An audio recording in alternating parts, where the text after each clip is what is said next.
Hello,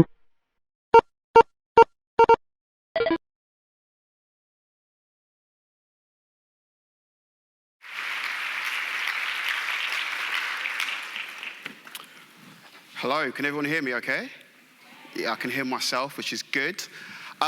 It's really good to be here. It's really good to be here today. Really excited to be speaking to you all, and really privileged to have this time to share some of my musings, some of our thinking about what it means to move towards a future that moves us towards Black abundance and supports Black, African and Caribbean communities thrive.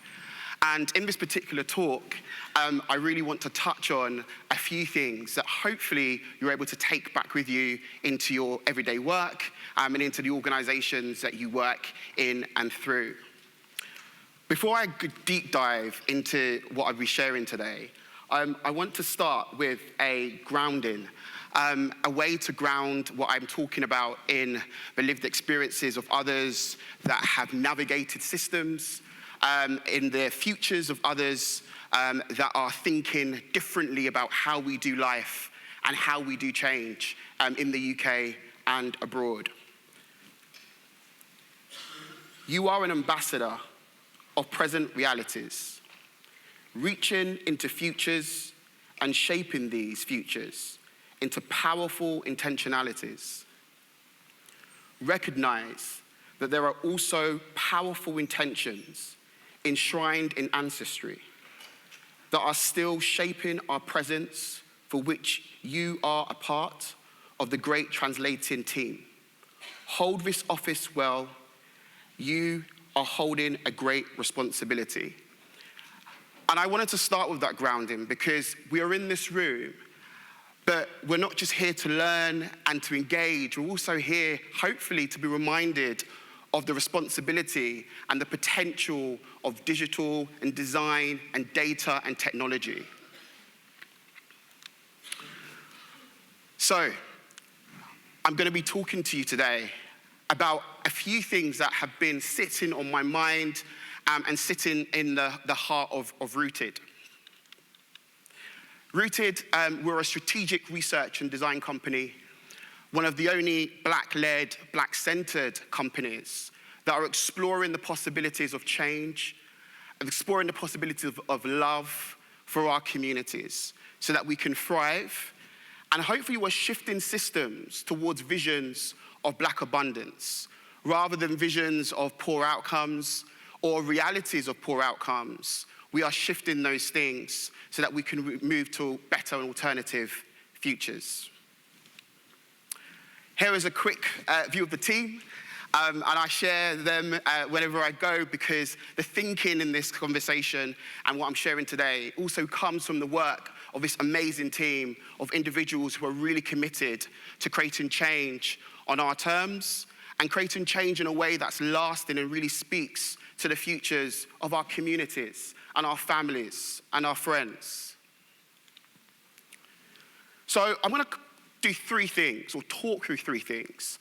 I want to set the context around socio-digital futures, this understanding that the world is changing and that there is a bringing together of society and the challenges that sit within the physical world, but also what's happening with the digital space as well.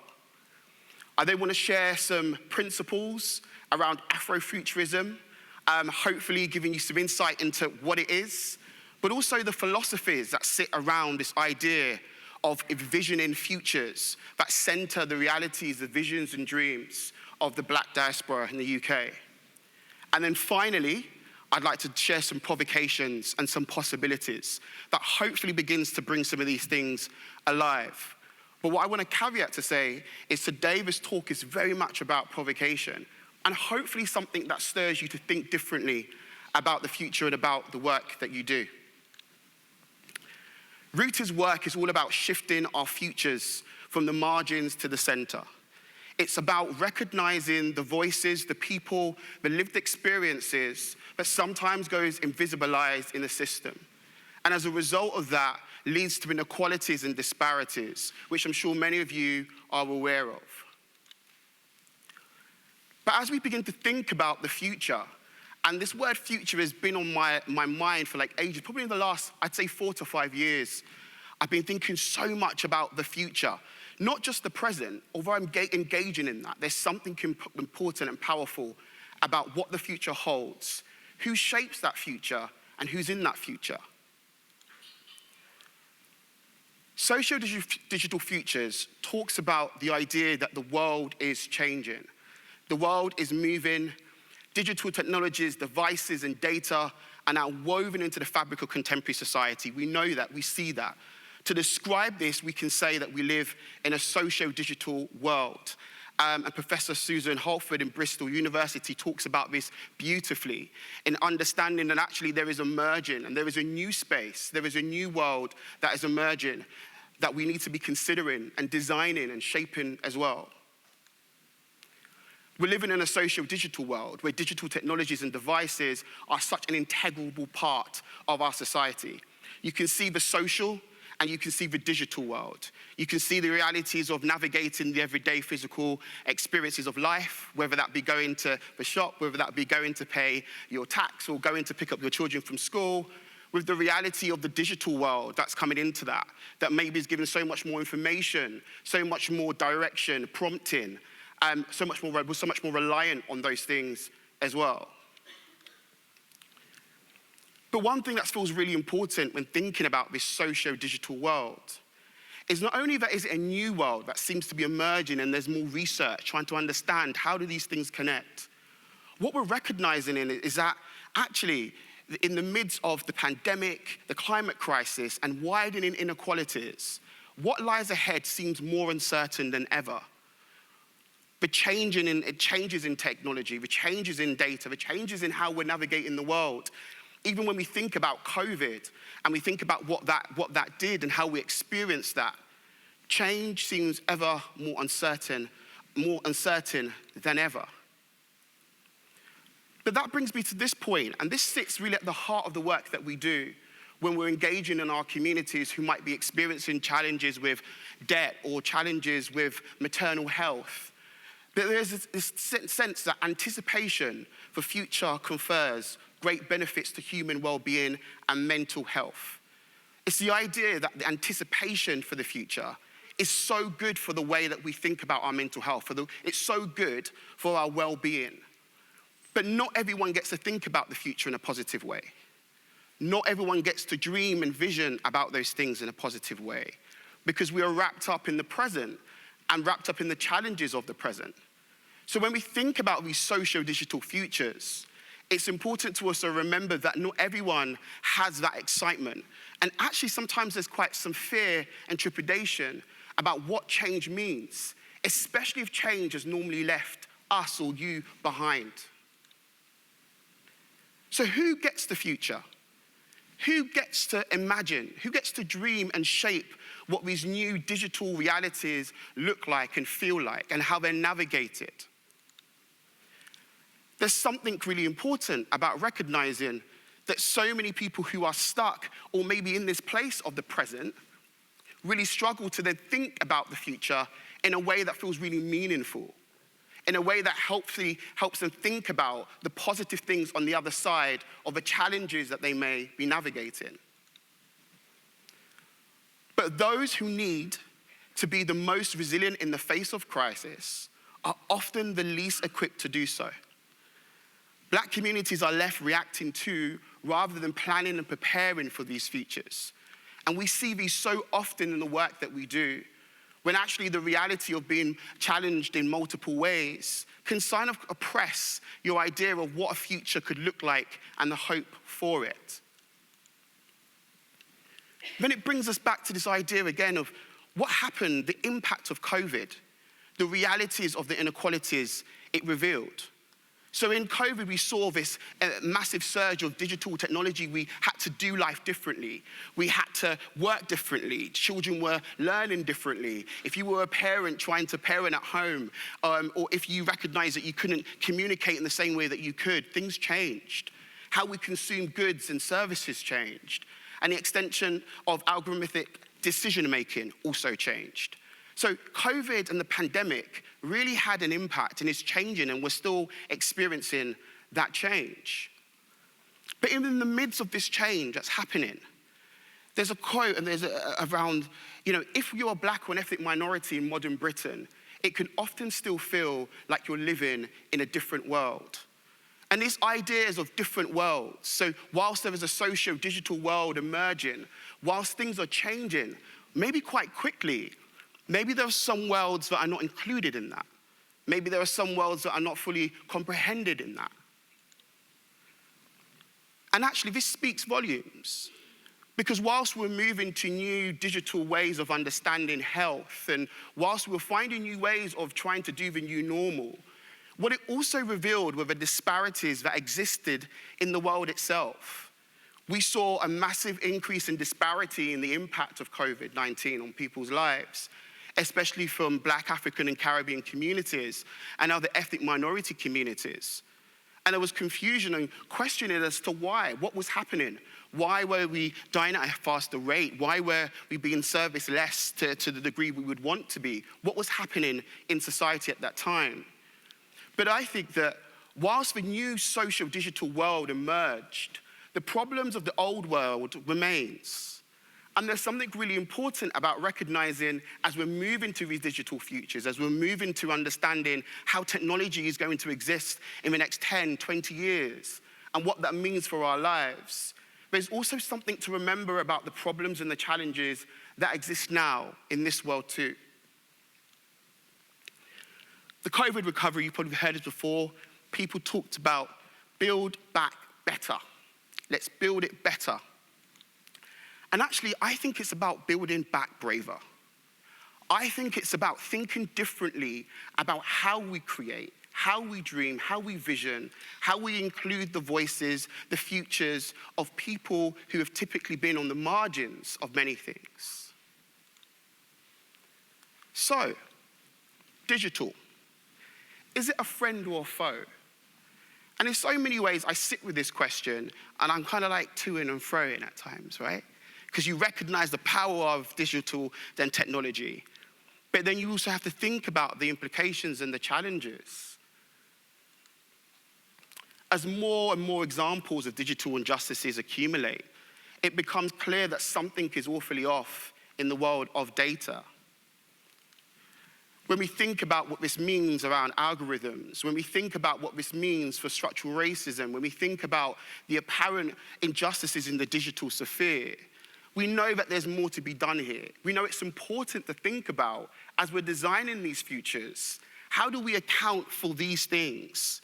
How do we ensure that we don't replicate what we have in the existing world in these socio-digital worlds? Algorithms, data privacy, digital exclusion and poverty, digital colonization.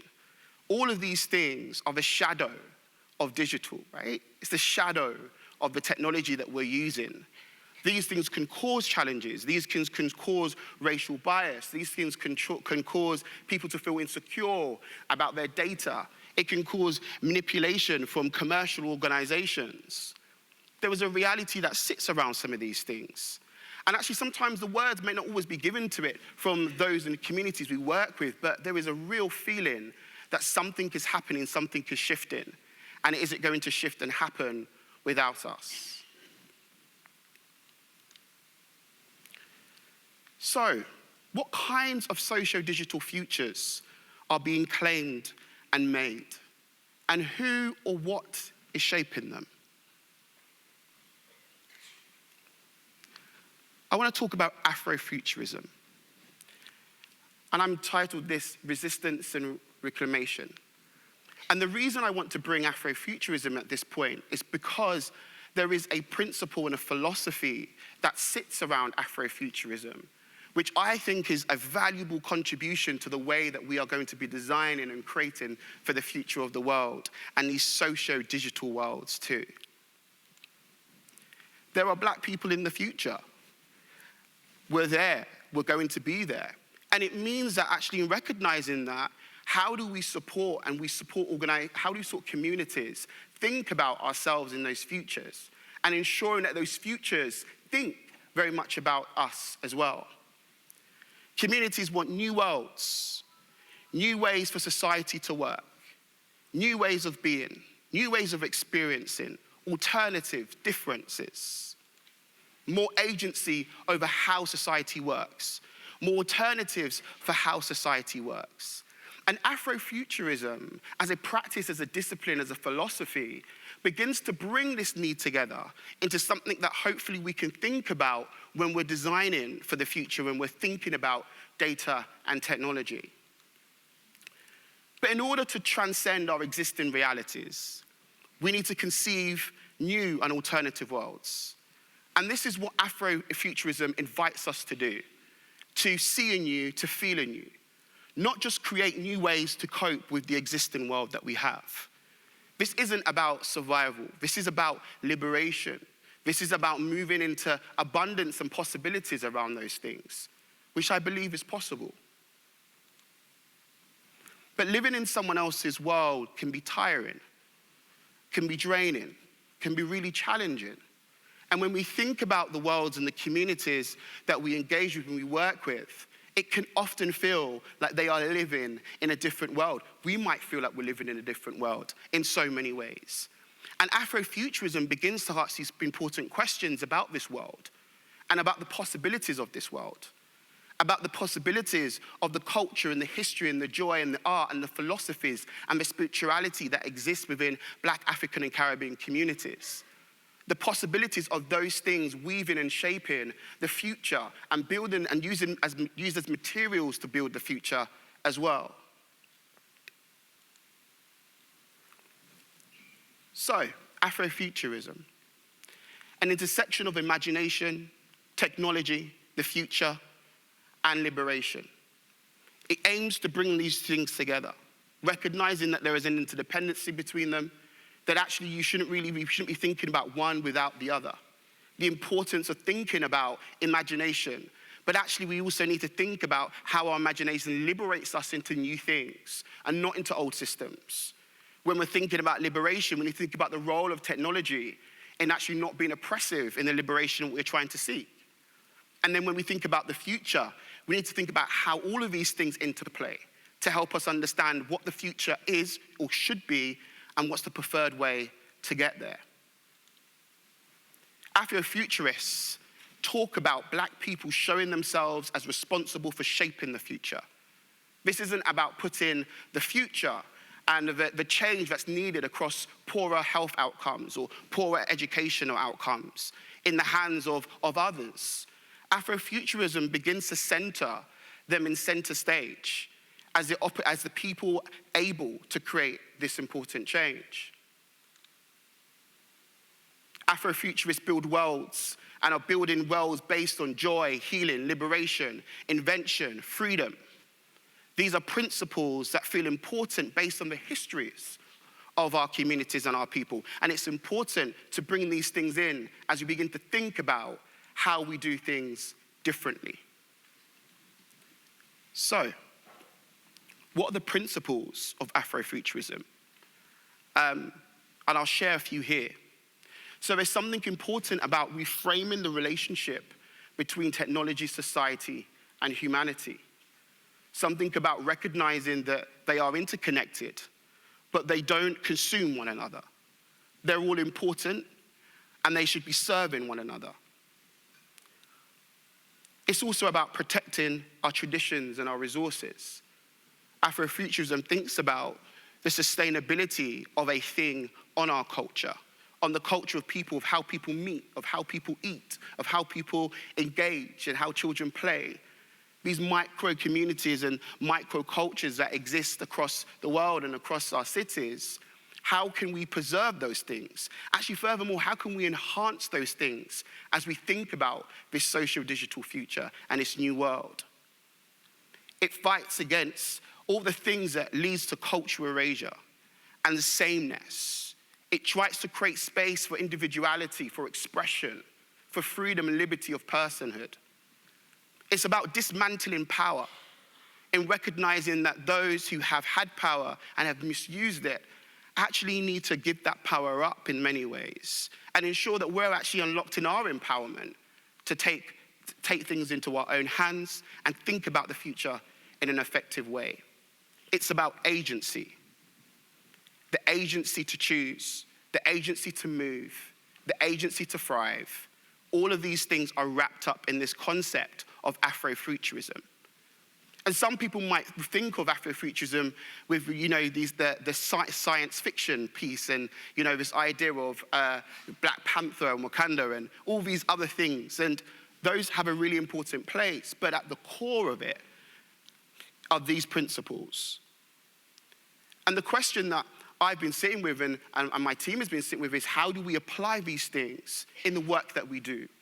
How do we apply these things in redesigning debt support services for local communities in South East London? How do we apply these things to begin to think differently about how people navigate environmental challenges around health? And I want to talk us through, how do we do this? After all, my challenge is an ask of, what would it look like if an Afrofuturist existed in your digital teams, in our digital teams? What would it look like if someone who had these principles was sitting with us and working with us as we begin to think about these new technologies, services, and products that we're creating? How powerful that would be if we're co-creating worlds that are not just for some, but for those who particularly have actually been on the outskirts of society in some ways. Afrofuturists also talk about the power of Black imagination. And we know that there is a power in imagination in everyone. But when we talk about Black imagination, it's recognizing the history and the culture of a people and understanding how we draw on those things to create new solutions.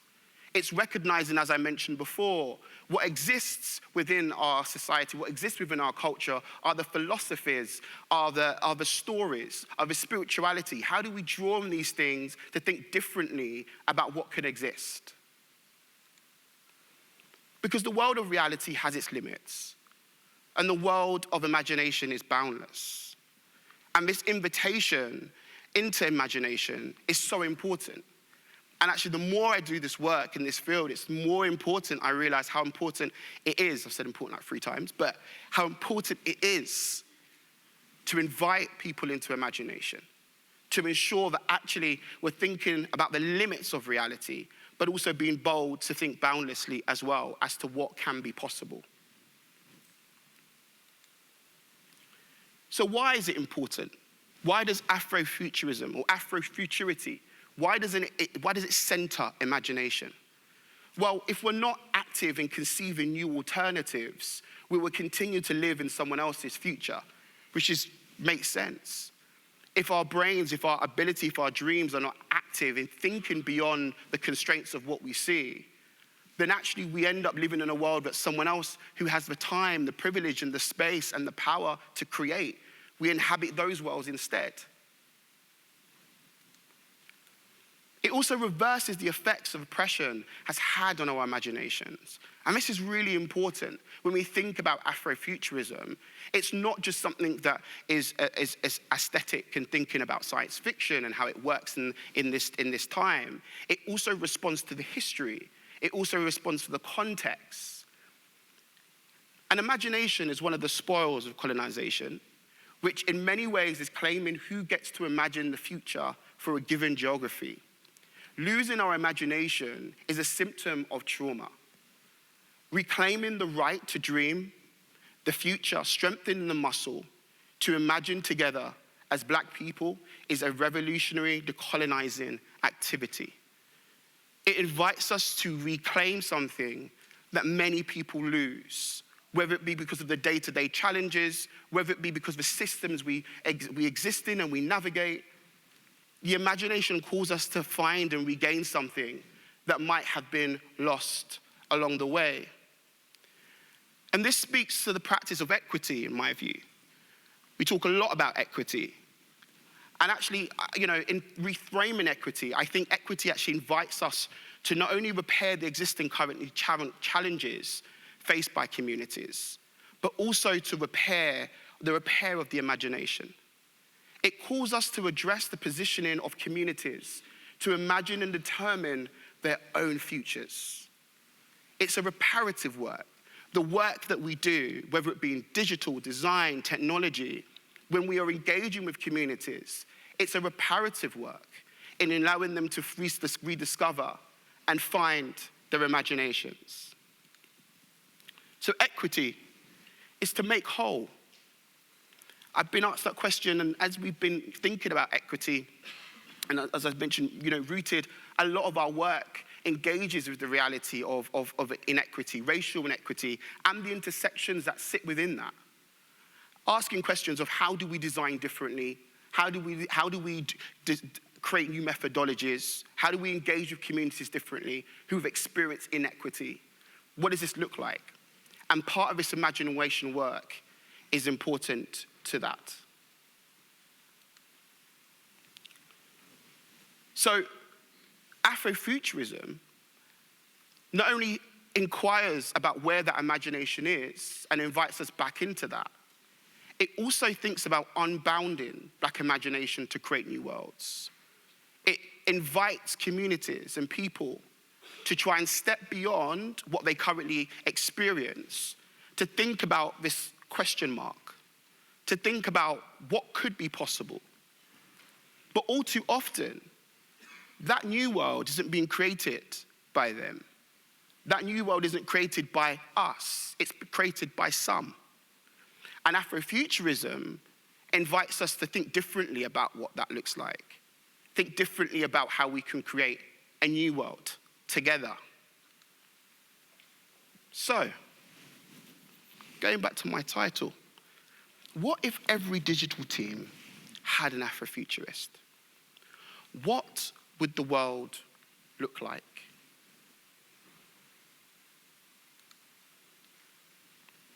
I want to touch on some provocations, because one of the things that I've realized is that in being imaginative, how can we actually throw our imaginations to real life examples that can help us think about how we can apply this work?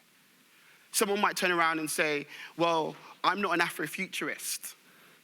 Thanks for this, but how does this actually apply to my day-to-day? Well, actually, it's the philosophies. It's the things that I'd shared earlier about what the practices are that involves communities, involves people who've typically been on the margins into our work in a really meaningful way. But I also want us to provoke some thinking about what could be possible. Digital security. So we've got rooted a real passion for working within the criminal justice system. Before I went into design, my first degree was in human rights, and I wanted to become a barrister. And the reason I wanted to do that is because I saw the rate at which specifically Black men were being incarcerated within prison. And we know that there are disparities around that. We know that there are disparities in the sentences. We know there's disparities in the system as a whole. And I started to think about, if I was to step into the shoes of an Afrofuturist, if I was to just begin to just dream differently about centering the joy and centering the possibilities, what would that look like to someone who has just been let out of prison and has a GPS tracker on their ankle? Recognizing that there's a high levels of recidivism, i.e. means that those who leave the criminal justice system who are from Black, African, and Caribbean communities are more likely to end back into prison. The recidivism rates are a lot higher. We also know that once they've left prison, the stop and search rates are a lot higher. And they also receive harsher sentences for breaking curfew. So with an Afrofuturist lens, I began to ask myself, well, what could that look like, just even in the smallest way? And we know that Afrofuturism is about preserving ourselves and empowerment. So I thought, well, what is the GPS tracker also recorded police encounters? What if it also recorded the encounters that someone who is already biased within the system might encounter as they navigate a new world? What if it provided routes to reconnect with nature? What if this tracker recognized someone who had been inside for a long period of time and was actually going to help them navigate the world completely differently? What would be the power of technology in that? If we were to just think about what it could do. And this is just a small provocation. We might turn around and say, that's not possible. But that's not the point. The point is also to dream and think about the human. Remember, Afrofuturism begins to recognize that our human needs, our humanity, doesn't get lost in those things. AI and health HR professionals. AI to support HR professionals predict performance or support with well-being. We're seeing a real shift in how AI is being used in the world of work. It's great. Lots of advancements, lots of powerful things happening. But we also know that there are disparities that Black, African, and Caribbean people have in the world of work. The higher rates of unemployment, even with significant degrees. The higher rates of failing probation. Higher rates for small businesses being able to succeed as they start out. So that's a reality that sits there. And one of the things we've got to think about is, well, what if AI was used to identify, just think about identify departments less likely to hire people of color, for example. What happens if we use the predictive AI to look at the patterns that have so long existed across employment and begin to ask some new questions about how we could subvert those things? Data collection. Missing data on the experiences of Black communities is huge when we think about, and again, as a company that is quite niche in exploring these things, often when we ask for the data around the experiences that Black communities have had of a particular service, sometimes it's not there. And I'm sure that's the case in other areas, but there is a growing disparity in what data is actually collected, what data is recorded, and many people say if it's not recorded, it can't be measured. If it is measured, it doesn't exist. But we know that the impact of inequalities does exist. So it makes it really challenging to get a clear picture on inequalities. And Ada Lovelace Institute says, Black data matters, how missing data undermines equitable societies. And how could data be owned by local communities? How could new data points in communities give a richer picture of cultural assets to inform community investment? How could we think about different ways of understanding data and understanding the lives of people that live in these different worlds at times? But those worlds are really important. Those worlds are to be looked after. So with great power comes great responsibility. I think we're moving in a really interesting age and time for technology and design, data. I think there are lots of possibilities ahead. And as we begin to think more about this socio-digital world, and research is more done on how we shape those things and how those things will shape us, I think we who sit in this room and beyond have a real big responsibility to ensure that actually we're thinking about those that have typically not been involved in the shaping of those worlds and those futures. So in summary, social digital futures create a great opportunity, but also a risk. There's great opportunity to think about these new worlds that are being created, and actually these new worlds that are taking root. But also there's a risk that if we replicate the same issues, the same challenges, but those socio-digital worlds will reflect the same harms that exist in society today. Applying Afrofuturist principles is important in creating worlds that do not harm them. That actually we need to think about Afrofuturism as a way to think about how it does not harm people. And there is also opportunity to use data and technology to create significant change for those who need to be centered in changing the world. There's something really important that we all have here about how we can think differently about a changing world. So, in closing, I want to reground us. You are an ambassador of present realities, reaching into futures and shaping these futures into powerful intentions.